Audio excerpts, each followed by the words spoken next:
Mes chers frères et sœurs en islam, dans quelques jours, on parle de jours maintenant. Ce qui était, on parlait d'années, après on parlait de mois, et on a parlé de semaines, et là on est à quelques jours d'un grand événement que tout le monde attend avec impatience. Le mois béni de Ramadan. Ce grand cadeau, cet énorme cadeau qu'Allah subhanahu wa ta'ala fait vis-à-vis de ses serviteurs.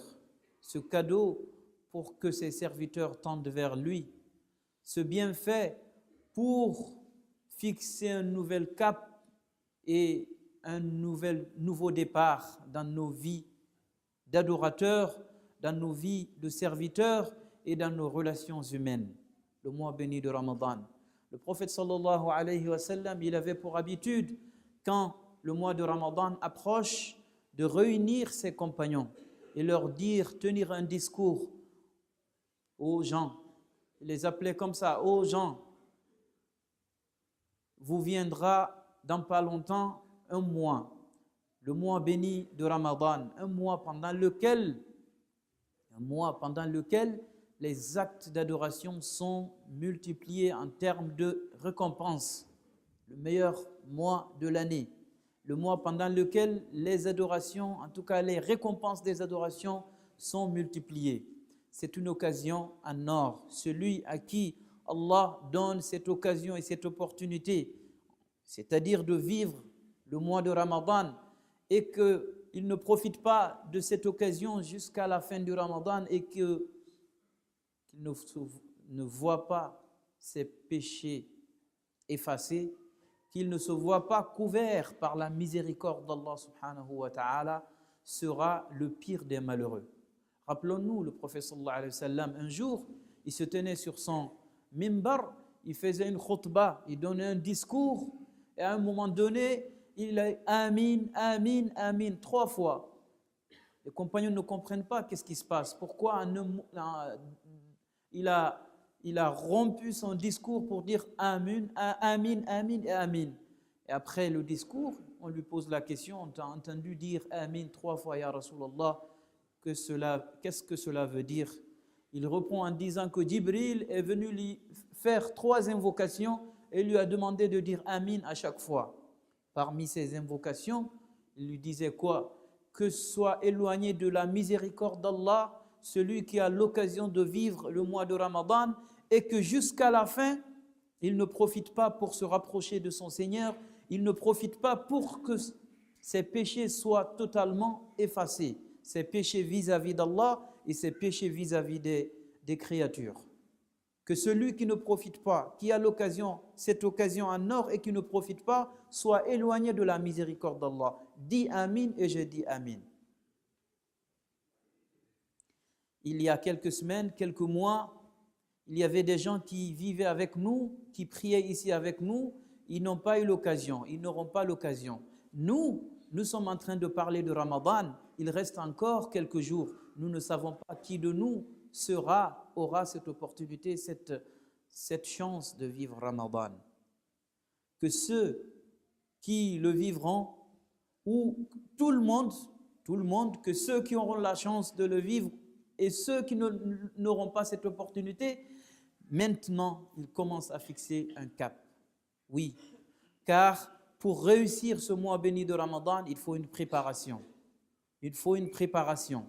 Il y a des gens, Ramadan va arriver et va partir, va leur trouver et va leur laisser dans le même état qu'il leur a trouvé. Et celui qui ne saura pas profiter de ce mois sera éloigné.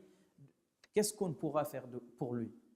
C'est en quelque sorte, c'est une occasion, voilà l'occasion que tu attends, que tout le monde veut pour voir ses péchés effacés.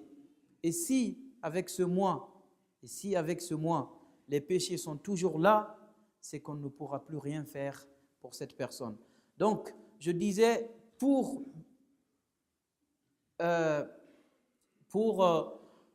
on appelle ça, mieux accueillir ce mois de Ramadan, il faut une préparation dans plusieurs domaines. D'abord, une préparation morale et psychologique.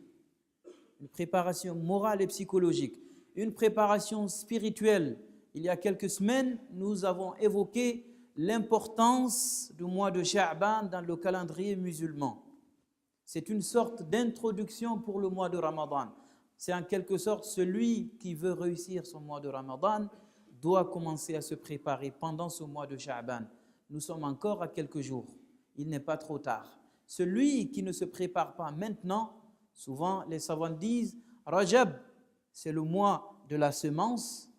Sha'ban, c'est le mois pendant lequel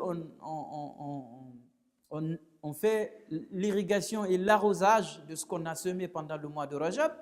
Et pendant le mois de Ramadan, on a les fruits de ce qu'on a fait. En quelque sorte, c'est un état d'esprit qu'il faut avoir avant de rentrer dans ce mois de Ramadan.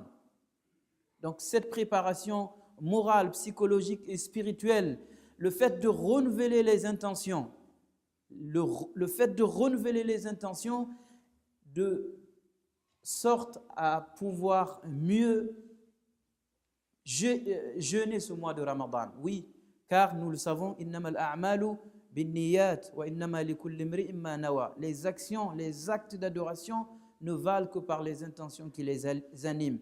Et chacun n'a de son acte, chacun n'a de son adoration qu'en fonction de ce qu'il a comme intention. Donc, le fait de se dire le mois de Ramadan arrive et de commencer maintenant à revoir son intention, à fixer son intention, cela relève d'une préparation qui nous permet de mieux réussir le mois de Ramadan. Il y a d'autres domaines de préparation. La préparation physique qu'il faut avoir, la préparation sociale.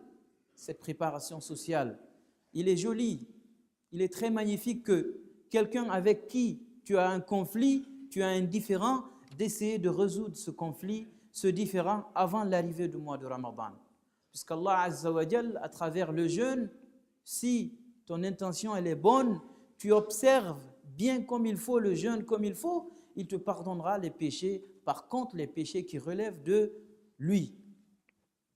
Pas les péchés, pas des problèmes, pas les préjudices que tu as fait commettre ou que tu as commis vis-à-vis des autres. Allez, on y va vers ceux qui ont subi des préjudices venant de nous, leur demander pardon.